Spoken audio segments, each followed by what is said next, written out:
신약 195쪽입니다.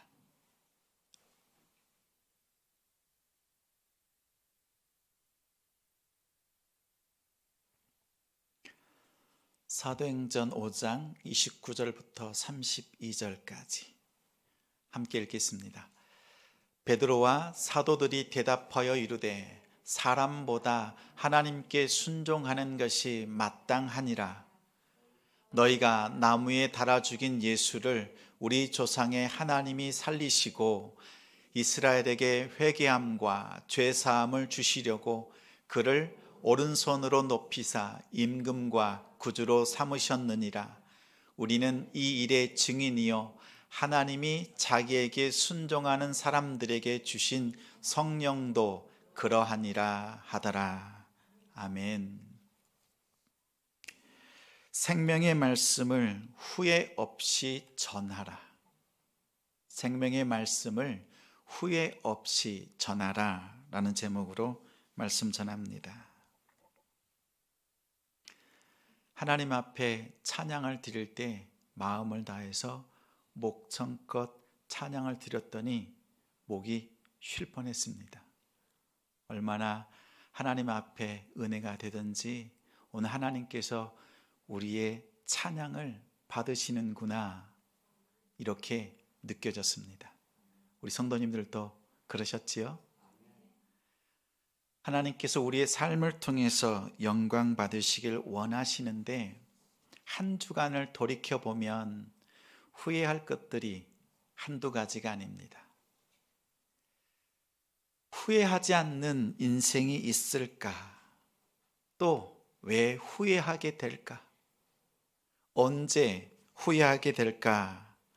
이런 생각을 해보았습니다. 그러던 가운데 생활 속에서 그 답을 찾았습니다. 어느 성도가 저에게 들려준 이야기입니다. 작년에 고3 아들이 수능시험을 치렀답니다. 수능시험을 며칠 앞두고 엄마에게 와서 이렇게 말하더랍니다. 엄마, 나 재수해도 될까? 이렇게 묻자 왜? 라고 물었더니요. 수능 시험을 준비하는 데 있어서 자신이 최선을 다하지 않은 것 같아서 엄마한테 재수해도 되냐고 이렇게 물었답니다.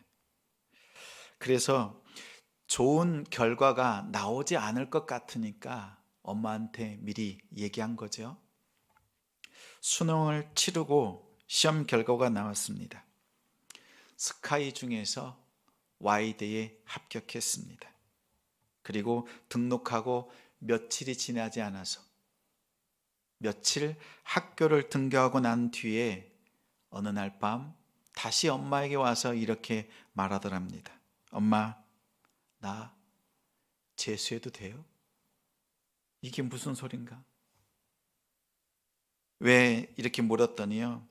자신이 최선을 다하지 않아서 Y대에 갔답니다. 그래서 최선을 다했다면 더 좋은 학교에 갈 수 있었을 것이라고 말하더랍니다.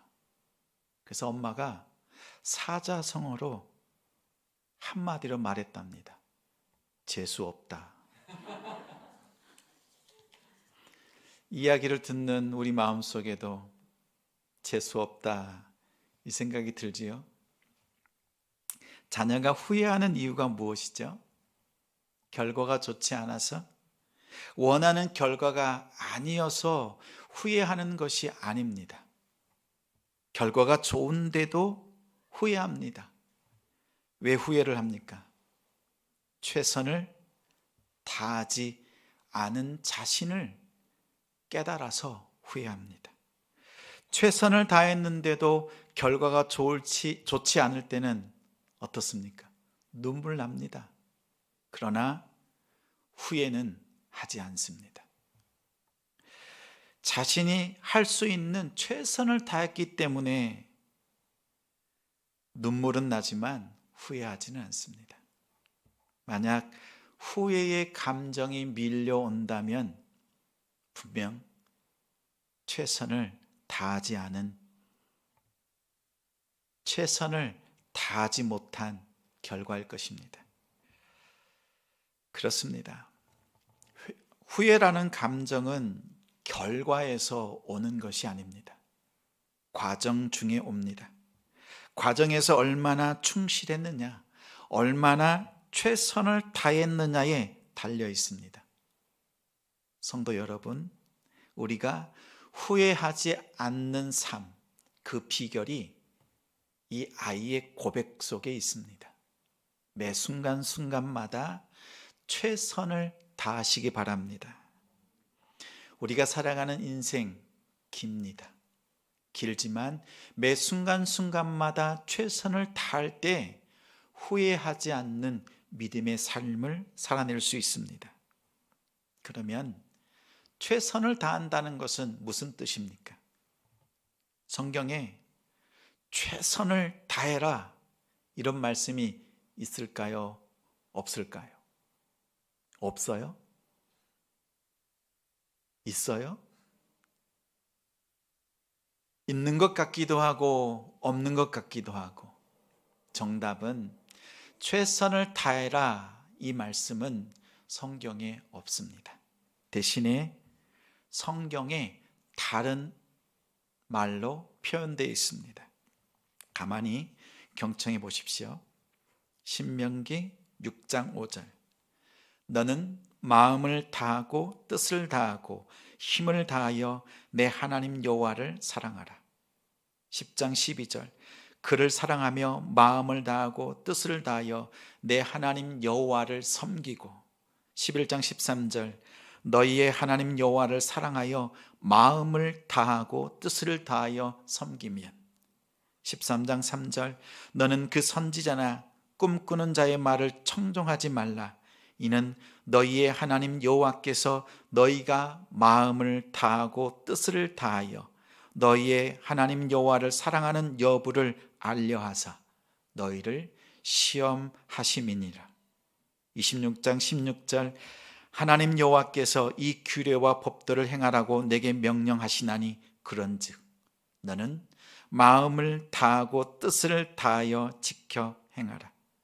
30장 2절, 내가 오늘 내게 명령한 것을 온전히 따라 마음을 다하고 뜻을 다하여 여호와의 말씀을 청종하면. 반복해서 주시는 말씀이 무엇입니까? 마음을 다하고 뜻을 다하여. 이 말씀이 들립니까? 이 말씀들은 신명기 말씀에 강조되어져서 기록되어 있습니다. 이스라엘 백성들이 가나안 땅을 들어가기 전에 모세가 이스라엘 백성들, 자손들에게 하나님의 말씀을 전했습니다. 마음을 다하고, 마음을 다하고, 마음을 다해라. 그리고 하나님의 말씀을 준비하라고 당부했습니다. 신약에서는 마태복음 23장 37절에 예수께서 이르시되 내 마음을 다하고 목숨을 다하고 뜻을 다하여 주 너의 하나님을 사랑하라. 마가복음 12장 33절에는 또 마음을 다하고 지혜를 다하고 힘을 다하여 하나님을 사랑하는 것과 또 이웃을 자기 자신같이 사랑하는 것이 전체로 드리는 모든 번제물과 기타 제물보다 나으니이다. 예수님께서 제자들을 가르치시고 세상으로 보내시면서 하시는 말씀이 마음을 다하고입니다. 가만히 기억해 보십시오. 모세가 가나안 정복을 앞두고 이스라엘 백성들에게 당부한 말씀, 그리고 예수님께서 세상을 복음으로 정복할 제자들을 앞두고 하신 말씀, 이 두 말씀이 똑같은 말씀입니다. 너희는 마음을 다하고 뜻을 다하고 힘을 다하고, 거기에다 예수님은 한 가지를 덧붙이셨어요. 목숨을 다하여 하나님의 뜻을 이루라고 당부하셨습니다. 예수님께서 거친 말로 우리에게 말씀하시죠. 내 목숨을 다하여 하나님의 말씀을 이루라고 당부하십니다. 후회하지 않도록 최선을 다하라는 말씀이지요. 이 말씀이 남동탄 지성교회의 목회의 방향, 철학입니다. 아낌없이, 남김없이, 후회 없이. 예수님은 세게 말씀하시잖아요.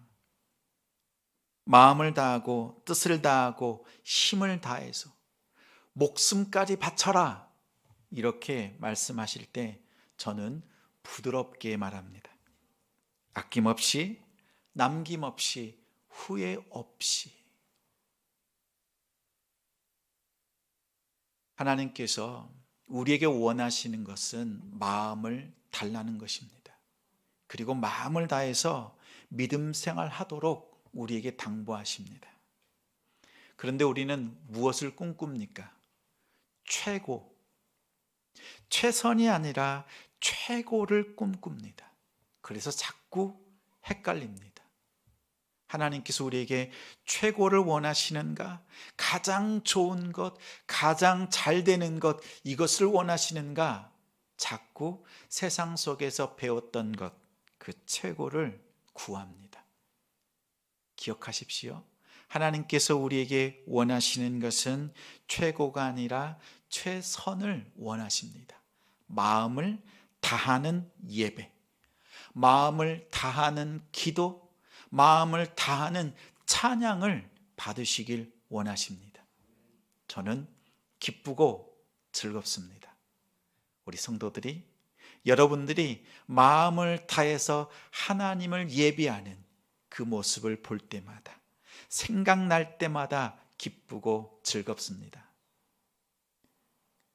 거짓말 같으세요?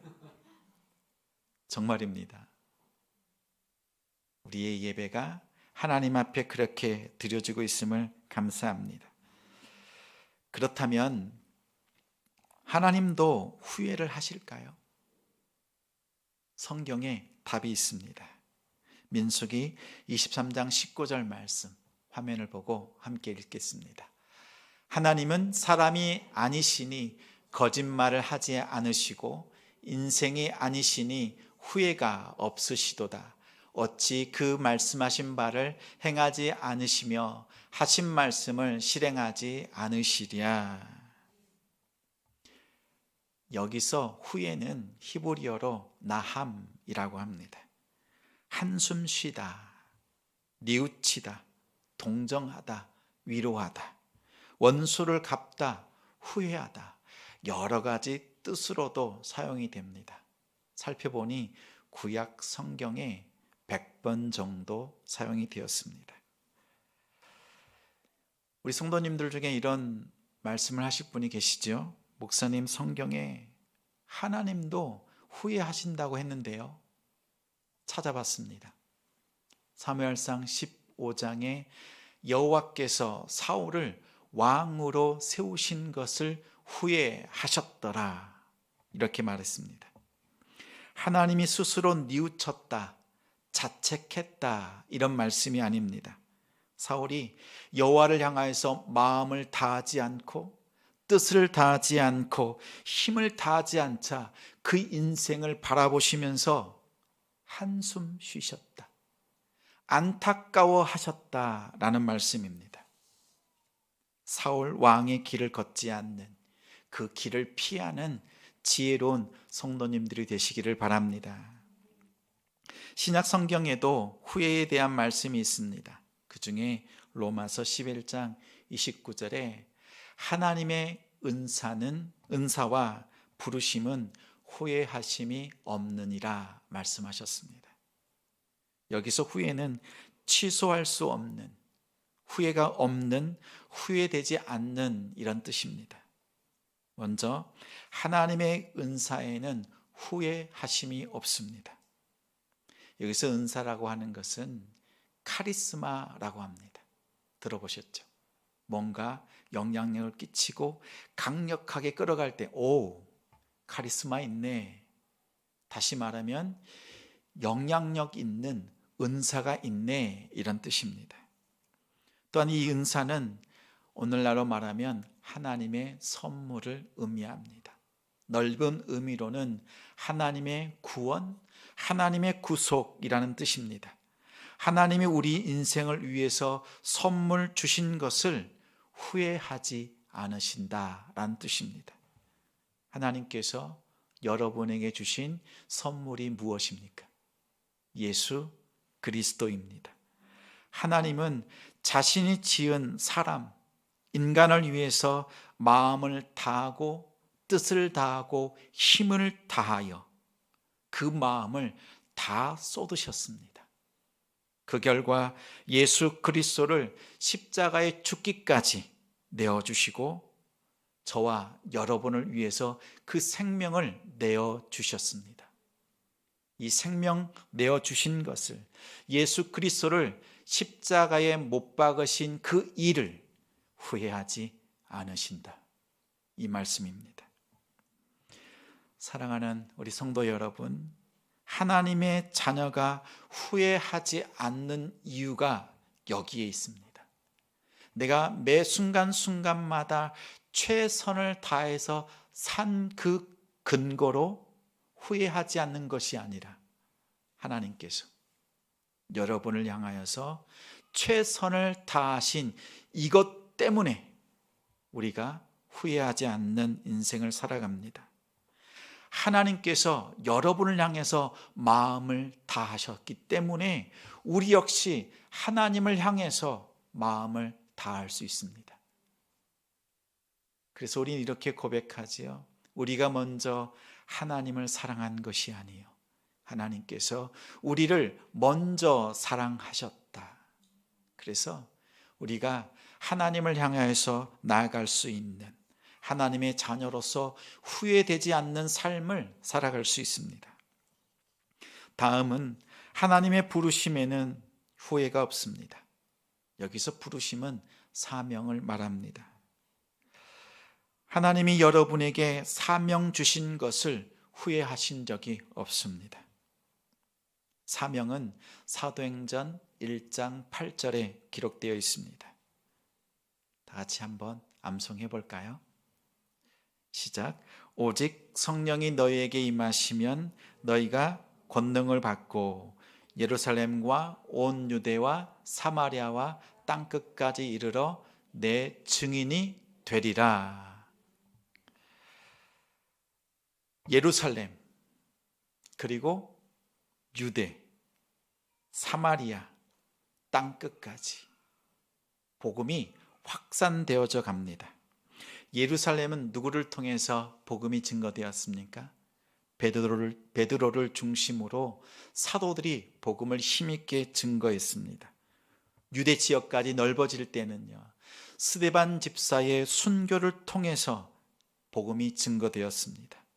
사마리아 지역까지는 빌립 집사를 통해서, 땅끝까지는 사도 바울을 통해서 힘있게 증거되었습니다. 복음의 바톤이 베드로를 통해 스데반 집사, 빌립, 바울까지 이렇게 복음의 바톤이 전하고 또 전달되었습니다. 복음의 전달자지요. 이 사명이 오늘 여러분에게 이 바톤이 주어져 있습니다. 하나님께서 여러분에게 주신 이 사명 후회하신 적이 없습니다. 오늘 5장의 말씀에 보면 대제사장과 바리새인, 사두개인들이 예수를 죽였습니다. 그런데 예수를 죽이기 전에 있었던 사건들이 나타납니다. 병든 자가 치유함 받고 귀신이 떠나가고 안진뱅이가 일어납니다. 예수의 십자가의 도, 십자가의 메시지가 예루살렘에, 유대 땅에 가득 차고 넘쳐납니다. 듣는 자마다 믿고 모여서 예수를 예배합니다. 그들은 하나님만 예배해야 되는데 예수를 경배하는 것을 보면서 도무지 이해할 수 없었습니다. 예수 그리스도가 하나님의 아들로서 이 땅에 오신 것을 믿을 수가 없었습니다. 그러나 예수의 제자들을 통해서 예수의 사역이, 예수님의 모습이 여전히 보입니다. 살아 있습니다. 누가 살아 계셔요? 예수 그리스도께서 제자들 속에서, 제자들을 통해서 나타나고 보여주셨습니다. 그러자 17절에 대제사장과 사두개인들이 그 마음속에 시기와 분노가 가득합니다. 사도들을 감옥에 가두었습니다. 19절에는요, 천사가 감옥문을 열고 사도들에게 이렇게 말합니다. 가서 성전에 서서 생명의 말씀을 남김없이 백성들에게 전하라. 천사가 사도들에게 당부한 말씀입니다. 천사가 복음을 전달하는 자들에게 주신 말씀입니다. 생명의 말씀을 남김없이 전하라. 어디에서 말씀을 전하라고 했습니까? 성전에서요. 성전은 어떤 곳입니까? 회개하고 죄 사함이 선포되어지는 하나님의 역사가 있는 곳입니다. 성전에서 예수 그리스도의 이름으로 회개가 터지고 예수 그리스도의 이름으로 죄 사함이 선언되어지는 그 은혜, 천사가 복음을 맡은 자들에게 당부한 말씀이었습니다. 사도들에게 전하라고 당부한 말씀이 생명의 말씀입니다. 오늘 본문 말씀입니다. 30절부터 32절까지 함께 읽겠습니다.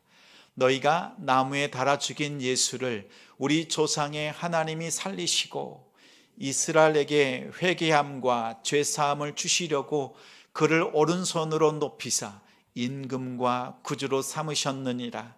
우리는 이 일의 증인이요 하나님이 자기에게 순종하는 사람들에게 주신 성령도 그러하니라 하더라.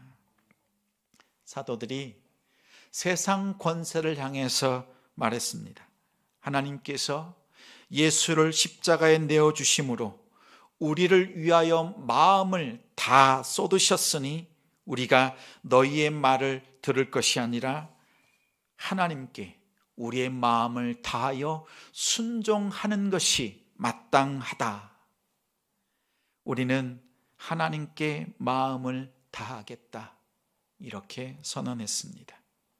생명의 말씀을 아낌없이, 남김없이, 후회 없이 전하겠다고 선언했습니다. 하나님의 자녀가 후회하는 이유는 단 한 가지입니다. 우리가 인생을 마감할 때 마지막 그 순간에 후회할 수밖에 없는 것은 단 하나예요.